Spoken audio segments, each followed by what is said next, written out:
Ladies and gentlemen, welcome to the Medtech Impact Podcast, where you get to hear from leaders and innovators who are shaping the future of medical technology. I'm Kyle Cruz. And I'm Richard Meiklejohn. And we're your hosts of the show. So today on the Medtech Impact Podcast, we're delighted to be joined by a dynamic duo. We have Angie Volk, VP of Business Development, and Sean Gilligan, Chief Operating Officer of Amplitude Vascular Systems, better known as AVS. Angie, Sean, welcome to the show. Thank you very much for having us. This is awesome to have you both on because you guys are in such an exciting space. I mean, we're going to talk about what you're doing in a little while, but this is probably one of the hottest areas in medtech right now. And so we can't wait to tell the story of what's happening over at AVS. Before we do that, we do like to frame it for our audience by kicking things off and just diving a little bit into the problem. So what is the big problem that AVS is looking to solve?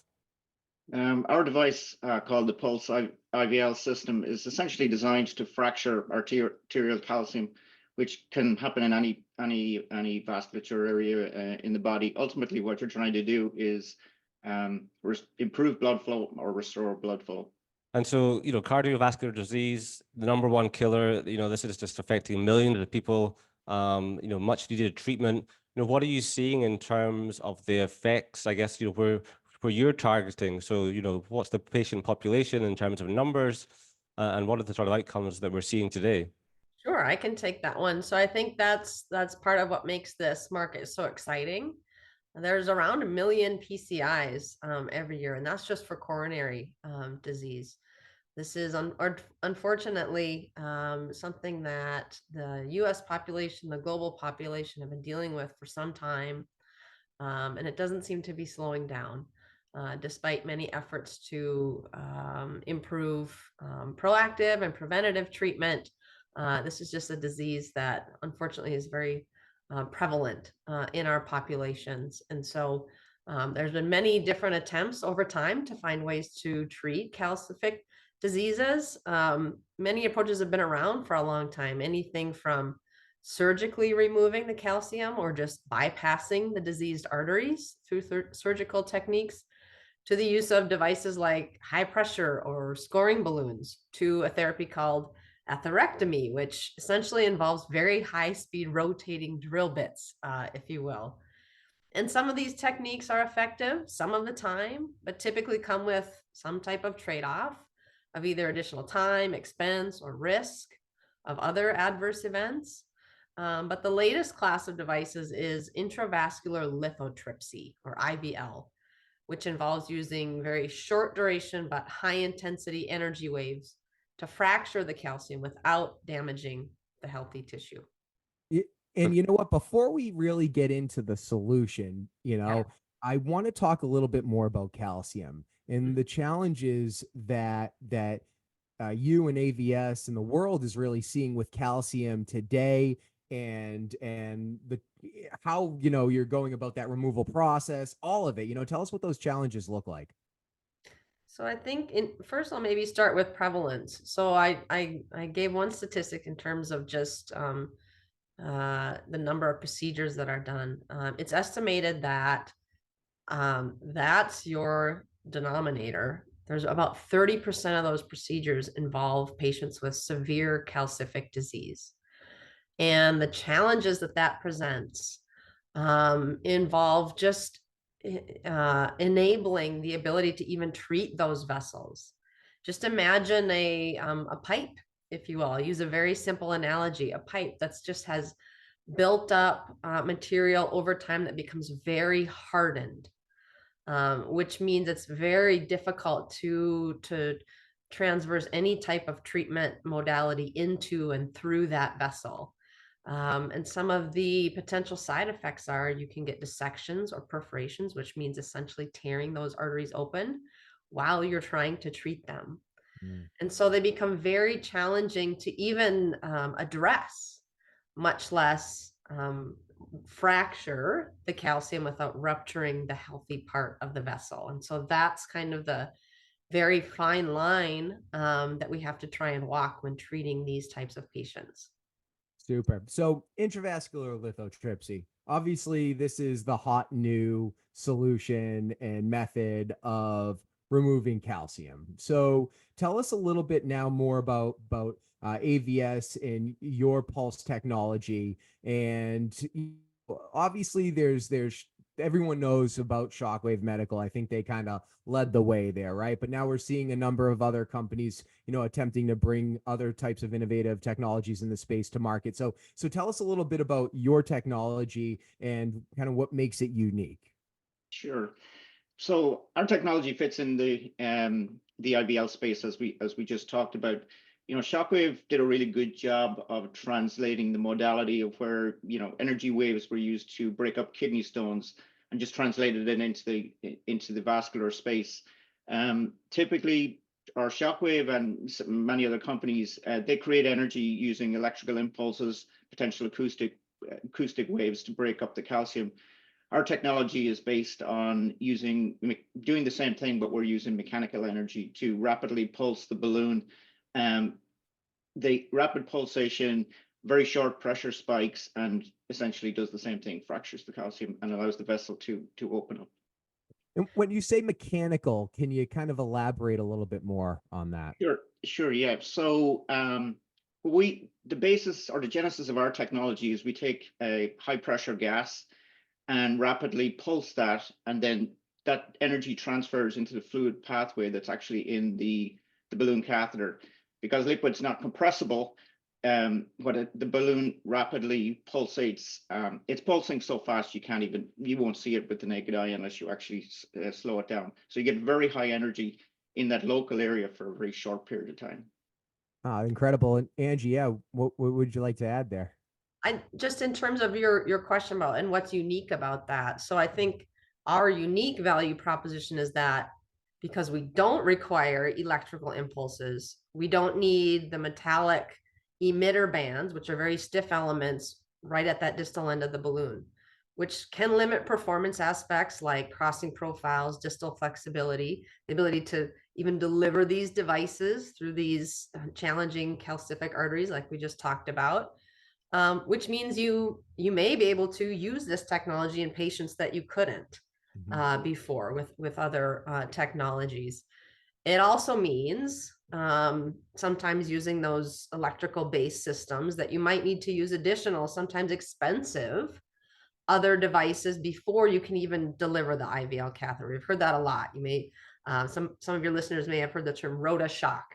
It's not unheard of to have to use an atherectomy device like rotablator before or in order to even deliver that IVL balloon. So we're trying to avoid that and create a device, an IVL catheter, that is deliverable enough to just be used as the main modality and treatment modality, thereby essentially allowing and enabling physicians to treat more patients, more of these challenging patients. But besides being different and being deliverable, the other value proposition is that it's just a much more efficient device. So what Sean was describing as our mechanical MOA, we deliver 15 pulses per second versus 1 or 2. And our pulsatile waves are delivered along the entire length of the balloon versus in specific spots where the emitters are. So that means our energy is delivered both longitudinally and circumferentially, meaning we see more and deeper calcium fractures in some of our microimaging. Wow, that is incredible stuff. And I'm starting to wonder, based on the differences that you clearly defined, what are you seeing from a testing standpoint so far with your technology? What's that benchmark data look like when compared to other competitive technologies in the space? Yeah, so we've actually completed 2 preclinical studies early on, just to prove the concept, which resulted in OCT and micro CT imagers that demonstrated very effective multi-directional fracture patterns. We also conducted a first-in-human study, which was presented by Dr. John George at TCT in 2023. We studied 9 patients, and the results confirmed that the device is incredibly effective, even in very long lesions, as well as eccentric calcium presentation.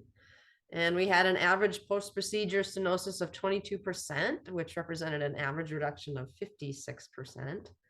And this was with an average lesion length of over 250 millimeters. So these were very, very sick patients. This is so exciting. And I think that excitement is reflected in your investors. I'm thinking back to your round last year where you were totally oversubscribed and, there was just so many people who want to come and support this mission. It makes me think about the go-to-market strategy. And now, obviously, as we were speaking a little bit about before we came online, expectation does start to build up. And so I just wonder now, if we start to think about, that go-to-market strategy, what's next for you guys? Where are you at in that journey? And what's the big focus just now? So I'd say in terms of our go-to-market strategy, so what's next is we actually just got approval for our IDE study for peripheral vascular disease, which uniquely we will be conducting completely here in the US, which is very different from how our competitors have and are choosing to run their strategy. So we hope to start enrolling that in the next several weeks across 20 sites in the US. But in terms of our go-to-market strategy beyond that, that process typically starts with the clinical trial sites, just because these investigators have already used the device, are familiar with it, they understand the potential advantages that it represents. But we'll also eventually be bringing a commercial sales team on board who can help educate and support the use of the device outside of those trial sites. And we'll be using all the normal communication channels, trade shows, exhibits, publications, social media, podcasts like the one that we're on right now to help spread the word. Amazing. And clearly this is not something that's just happened overnight. This has been a longer journey, some technology that's come out. University of Michigan, I think this is where it originated. And Yep. and along the way, like you touched on, you've had some amazing validation and you've brought some people who've been part of that process into the team. What's been that sort of growth strategy for you in terms of building that team? Because I think, like, I look at your group that you've assembled, and it's really an all-star. You guys have got this common connection from your time at Boston Scientific, and you've really grown a really all-star team. Yeah, I mean, we're super fortunate. We're very proud of our team. We've been very selective on the people that we've hired. Frankly, every team member is invaluable in their own right. We've got a lot of people with a lot of entrenched experience in this space, so they know what it is we're doing. But we're also fortunate. We're in the Boston area, so Boston's a very highly educated population, and there's a big biotech, medtech footprint in there. So it really gives us a great access to that. But from a strategy perspective, and talking about some of the go-to market, the IVL system is a platform. But I guess the easiest way to think about it is where we're starting in our first trial. You have a specific catheter for that vascular bed, but all the technology is going to be leverageable once we start getting into these other spaces. So coronary will need a different catheter, but everything else on the system will be leverageable. So from a strategy perspective, this is kind of like our starting point, but now we have the opportunity both in the team and the technology to leverage it to other clinical indications once we get the right size catheter and configuration for that vascular system. And that's got to be hugely interesting to a lot of the big strategics. I mean, clearly this technology already is exciting, but then when you add to the mix the fact that you have this platform capability to apply it to other areas, I presume on some level these discussions have already initiated without naming names. I guess there's probably positive vibes coming through at the moment.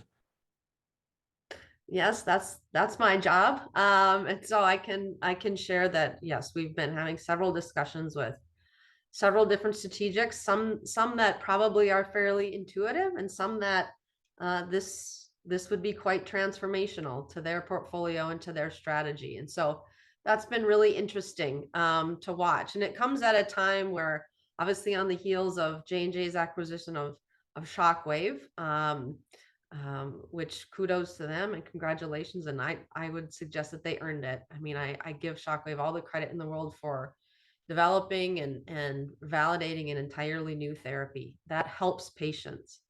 And so I have a very healthy level of respect for what they've done in the space. But, I think having said that, they have validated IVL as a credible device in the toolkit of cardiologists, interventional radiologists, potentially neurologists, and to Sean's point, kind of endless applications for this device. And so I think a lot of the strategics now are saying, oh, all of a sudden this not having an IVL therapy could be considered a gap in our portfolio, and or a potentially transformational opportunity. And so we've been having a lot of very interesting conversations with several strategics. And if I could, I'd love to just chime in, Richard, here on that go-to-market strategy, because, I think about the product and, I think about how you have this opportunity to develop, different types of catheters to treat different types of lesions or challenges.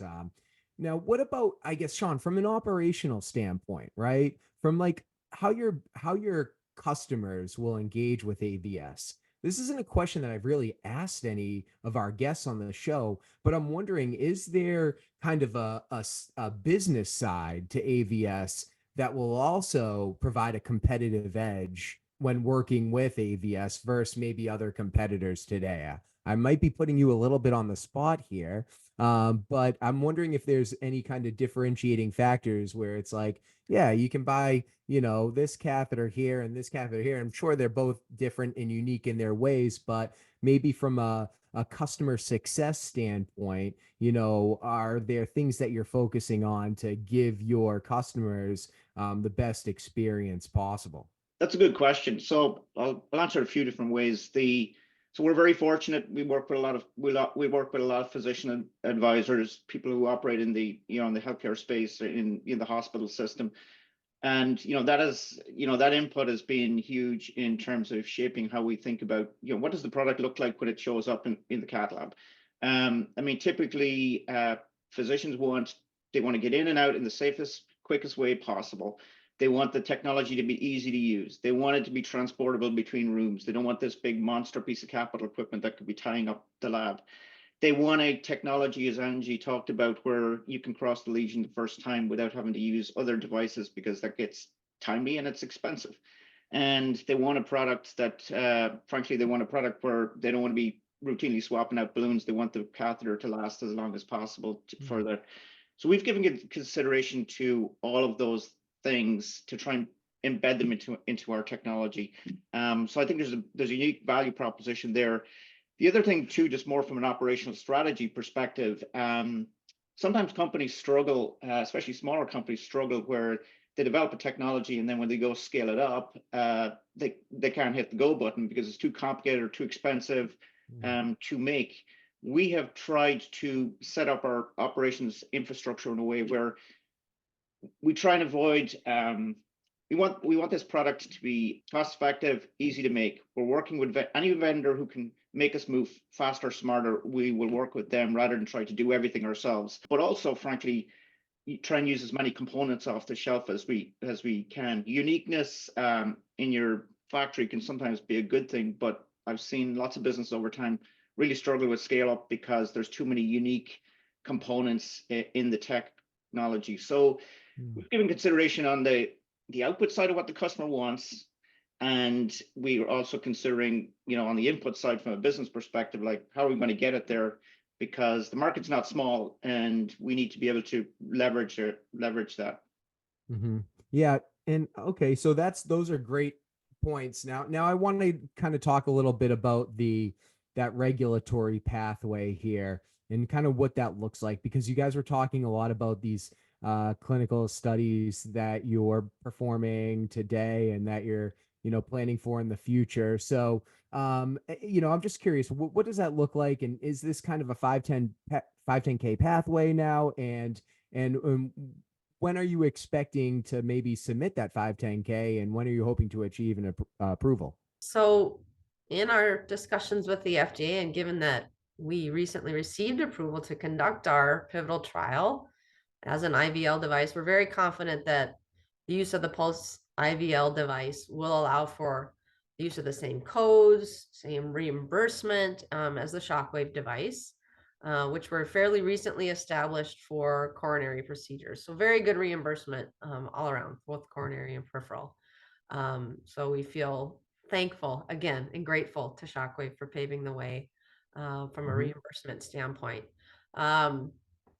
So we will, as I mentioned, intend to start enrolling our pivotal trial here in the next several weeks, certainly this summer, across 20 sites. Again, I think what's unique is that we're planning to do this all in the US. And so I think what we've seen from the FDA is kind of a heightened level of engagement because of that. We also are planning to follow that fairly shortly with coronary and potentially other applications as well, which we also plan to do in the US. And so we're seeing a very high level of engagement from the FDA, I think, which will allow us to accelerate our pathway to commercialization. And so our intent is, to enroll the study fairly quickly. We expect good results from the device and anticipate our first commercialization, which will be in the peripheral, probably sometime early in 2026. Okay, so when are you hoping to achieve the 510(k) approval for coronary? I would say late. Oh, for coronary, excuse me. Sorry. Yeah. Coronary will be a little bit different. Coronary will be a PMA submission. Oh, okay. Sorry. So what about, how about the soonest approval? That's the peripheral one. That will be Okay. a 510(k), and we anticipate that probably late 2025, early 26. And that will Okay, be perfect. commercial. Awesome. And we obviously, Sean did a great job kind of, talking about the feedback that you are receiving from the clinicians, using your technology today. But I guess maybe specifically, what do they really like about using your product? It's interesting. We just completed a fairly in-depth round of qualitative market research. And these were anonymous physicians, half were interventional cardiologists, half were interventional radiologists. We gave them very high level information about our device, and then just kind of asked for their feedback. Are we on the right track? Is this something that they would be interested in evaluating or adopting once it's commercially available? And what was interesting was that again, they all were very happy with Shockwave and the benefits that it was providing for patients in terms of treating calcific vessels. But I think there's also an acknowledgement of basically anytime there's a first to market, there's sometimes limitations and there's opportunities for improvement. And so we explored that quite extensively. And I think deliverability is the one that you hear most often. I would say deliverability and lack of options in terms of different sizes, balloon lengths, diameters, shaft lengths, etc., for use in different applications, like Sean just pointed out.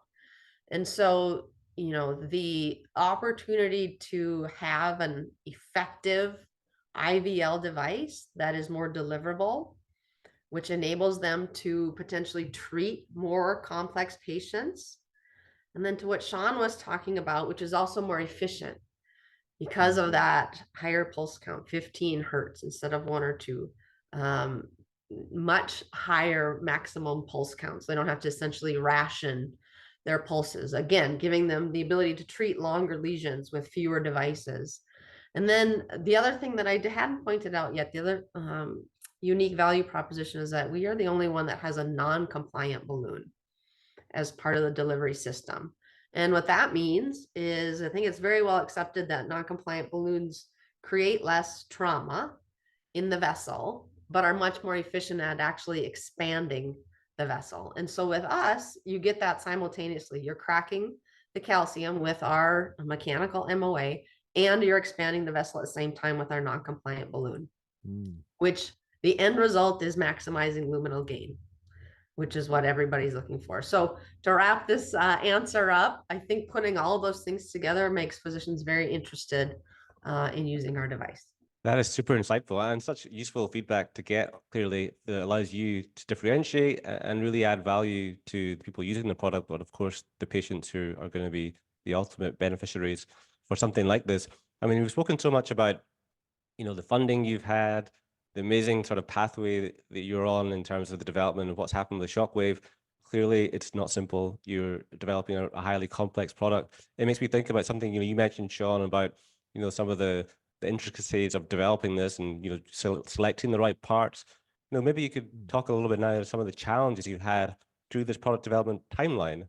What's been some of the big one or two that you faced along the way? Yeah, it's kind of an interesting question. Having come from a large company to being in a small company, one of the most obvious ones is that you just don't have the breadth or number of resources at your disposal that you typically have in a much larger company. And as a startup, you also don't have as much leverage when you're working with suppliers. Big companies, big dollars, big contracts. You get a lot of TLC. So, I mean, what that does on the flip side is, you just got to be super focused and super resourceful to get the job done. Like I said earlier, we've not tried to do everything ourselves. It would take too long and be too expensive. If somebody already has expertise in an area, we should be tapping into that so they can move our journey along much, much faster. So we've really got a small team, very, very high performing, but our philosophy is we've got to keep moving every minute of every day, and everybody should know critically what they need to focus on to get us to that next goal. So there's no shortage of opportunity and things we could focus on, but we are or go do rather, but we're super focused about what we get done every day, and that has helped immensely. We're through some of the experiences we have in the company, we're leveraging all our historical contacts, contractors, you name it, to move things along as quick as possible. It's a different DNA than when you're in a large company, but I think that experience has helped us out immensely. And lastly, I guess, like I said, trying to keep this thing as simple as possible, so that we're not dealing with like 9-month lead times, for things from vendors, stuff that we can get access to. And it's paid off dividends for us because we signed the lease in Boston January a year ago, and here we are about to start a clinical trial. Amazing. And so you've been in your new place for how long now since you moved in? Since January last year. So what's that? Almost a year and a half. Yeah. So pretty settled in. And if you look about the cash runway, you've obviously raised a big amount last year. What's that look like in terms of how far does that get you? And, what's the appetite been like in terms of the next stage of an investment that you might need to go forward? We've been really fortunate in that we are largely backed by the venture firm BioStar. And we've also been fortunate. We've had several other individual and private investors approach us, lots of interest, including several physicians. But as Sean mentioned, we run an extremely financially efficient operation. So we've not needed to go far beyond our main investors thus far. But we are in a funding round as we speak. And the intent for this next funding round, which will be our Series C, will be to get us through everything except for a commercial coronary launch. So this next round is really to get us through the IDE, the pivotal trial that I just mentioned, and through development of our coronary platform, the trial for our coronary platform, and our first commercialization effort with a peripheral device. Well, I've got, my life savings sitting here. So if you want some, go ahead and I'll have your number. Perfect. Well, super exciting. I mean, we talked about so many actually future milestones, right? I mean, in the next 6 to 18 months, you're doing your clinicals, you're preparing to submit your 510K and hopefully even achieve an approval. You're looking to also raise some capital. So what else? You're building a team, right? You're looking to build out a team of educators. What else can we expect in the next 6 to 18 months? What are we leaving out here that the people should know? I think we're super laser focused. As I mentioned, we're a lean and mean operating machine, so we have to be focused in that. And so we're very serious about prioritizing. So our top priority right now is enrolling this pivotal trial.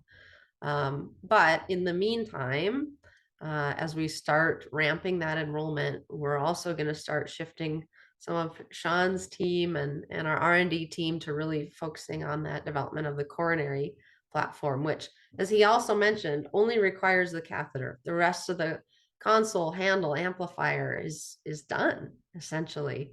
And so that's the great part about our system, is it's very multimodality enabled.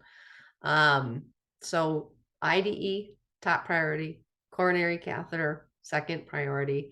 And to your point, starting to build out a team, which is really exciting. That's the fun part about this type of environment. And so that's the part I look forward to. Amazing. And I think the coolest thing as well, and you touched a little bit on this, Sean, is how you've leveraged your network. I mean, I even think about, Dan Ventresca, who has very kindly coordinated all this and got us set up from Matter. You've got like a great PR team behind you as well. But if you think about any specific people in recruiting, and being based in Boston, I guess there was the attraction to being there and obviously having access to certain talent, and you're in this emerging field. Is there particular people or skill sets you're looking for as you continue forward? We'll continue to build out the team, as the demand increases. Up to now, everything's been focused on getting to the IDE, but now we have a clinical trial to support that brings in clinical resources. We will now have a coronary platform and other platforms that will work on expanded matrix. And then we got to start thinking about commercialization. So we will keep building out the team across all functional areas as the growth occurs in the business. We're super excited about that. We're excited about the talent. The hard part is, as you grow, is not that we won't get the people, because I'm pretty sure we will, is making sure we keep that super rich dynamic that we've got going, because as things get bigger and more complicated, when you pull more people in, we've got something special going, and keeping that going is going to be our challenge, I think, more than getting the people. Yeah, I mean, you two have known each other for a long time, and so I think you've clearly got this tight knit family that is working on this project together. How do you think about developing that culture as you grow? What's the kind of the mindset behind that? Part of it is we've been fortunate, and I think throughout our experience, we're fortunate. We've both had backgrounds in companies that have been very, very successful, very, very rich. But we have a philosophy with people. We try and hire people who've not just got the skills, but they got the passion for what we're trying to do. We don't manage anybody's time. We want a group of professionals who are coming together every day, understanding what it is we're trying to achieve, and they go take care of business. Nobody's managing anybody else's time. That's not our philosophy. We want people. We operate a super transparent business model. We're not trying to get too cute in anything. We bring issues to the table as they arise. We're constantly moving forward. We don't waste any time looking back, and that dynamic is just paid dividends. And and frankly, I've been in the space a long time. So has Angie. It's fun working with people maybe who have some less experience, and they're hungry to learn. So it's nice to give back in another way too. So it's yeah, we've been super transparent, including with the FDA. We talked about the IDE getting approved, but we didn't start our conversations with the FDA a week ago. We started very early on in our development, that we've been super transparent, along the way. That's, all these little things. Sometimes companies approach the FDA a little too late. They often bring up that point. We didn't want to do that. And I think those things it's all the little things that you put together. I mean, Angie, do you have any particular thoughts? Maybe a couple of things I would add to that. One is, as you gentlemen know very well, med device is a small world. It's very interconnected, very network laden, which is a wonderful thing, which is a great thing. I've had such a wonderful opportunity. I'm so grateful for all the people that I've worked for, learned from, had the opportunity to work with, and potentially will again. And so it's unique in that respect. I think the other thing I would mention, I'm so glad you brought up the word culture. I've learned in my experience, culture eats strategy, and I love me some strategy, but culture eats strategy for breakfast, lunch, and dinner. And I would echo what Sean said about the culture here. And this is my first startup experience. And so what I love about our culture is the passion that he mentioned for what we're trying to do and to help patients. I'm a very purpose-driven individual. So that is the reason that I'm here. one of the reasons. And but the second thing is, in a startup environment, nary will you hear the phrase, "That's not my job," which I love. So everybody wears all the hats. There's not kind of this hierarchical, bureaucratic sense of operating. Everybody just digs in their heels, rolls up their sleeves, and does what needs to get done, whether it's part of their job or not. I shouldn't use air quotes on a podcast, should I? There's a bit It's of a all video good. aspect though, so you're all right. Angie, that's amazing. And just hearing you and Sean talk, it's amazing. Like, you guys are total products of Boston Scientific. I mean, shout out to Mike Mahoney. I had the pleasure of hearing him talk at Device Talks a couple years back when he was a keynote. And you know, what a real leader. And he's obviously a big culture guy, and it shows in every aspect of that of their business, right? And you can see how you've carried those traits to AVS, and that will pay dividends, no doubt, to the future growth and success of your business. So just really exciting to hear. So let's do a little bit of reflection here. You know, obviously, you know, you're Angie, you're very purpose driven, as you said, and you know, you guys are incredibly motivated to help, you know, create an impact here, in this calcium, you know, intravascular lithotripsy space. So I guess kind of, what are maybe 1, 2, 3 tips that you guys might be able to share about, you know, some of your learnings throughout your experiences, and maybe some advice that you would have for other folks, especially maybe coming from a big, large company, right? And leaving and going and starting this brand new innovative technology and building a business around it. Sean, do you want to go first? Sure, why not? So Perfect. I got a few that kind of go through my mind. So number one is you got to be clear about your objectives, and everybody should know what they are, and you got to make hard choices, not what you do, but the things that you don't do. If you don't focus, you know, lack of focus is the enemy of execution. So you got to keep that front and center, because your day can get overloaded and you actually get nothing done. Another one for me is, I'm a big believer in a philosophy of, you know, talented and educated and really high skilled people don't need their time to be managed. What they want to be is inspired and led. So that, you know, and give people the decision rights to make decisions that fit within their capabilities. And then lastly, you know, product development is a path of discovery. Things go wrong all the time. But my philosophy is, did it actually go wrong, or did you learn something that you didn't know yesterday? And if you give people the freedom to think and act like that, then they will experiment all day long. That they're constantly learning, they're constantly moving the ball forward, and you make rapid progress. So there's some of the things that kind of come top of mind for me.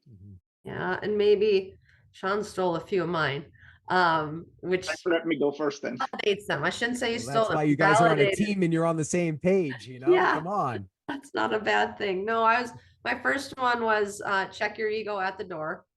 As I mentioned, everybody's wearing lots of hats and there is no hierarchy. So second one is be okay with failing.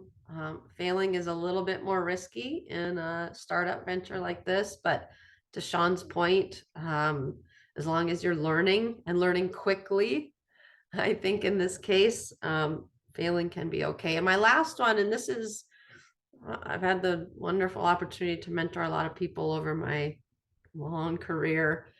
And the one thing that I always tell people, and I think it is relevant here as well, is just be confident in your ability to figure things out, even if you've never done them before. So your original question was, for those who've never worked for a startup like me, and are maybe nervous about that, and translating all of the experiences that you've had working in a large, to Sean's point, resource laden company, stepping out into a much different situation. Be confident, be thankful for all the things that you learned and all those skills that you put in your belt and your ability to translate them. and use them in an environment like this. Wow, that is such awesome advice all around. And I feel like, we spoke about the culture aspect, but, just the fact that what you're espousing here, I could feel like you're, as much as developing this next wave of technology, that advice can inspire another wave or generation of medtech professionals because it's such solid information and you're putting out there. It makes me do think about, what lies ahead as well, because you must sit and think about the mission, the vision, where you're taking the company. So when you sit together and you have a chat, whether that's around a coffee or a beer, what is the conversation like? Where do you see the company in, say, 5+ years' time? So I don't drink coffee. Um, I'll just leave the beer one silent.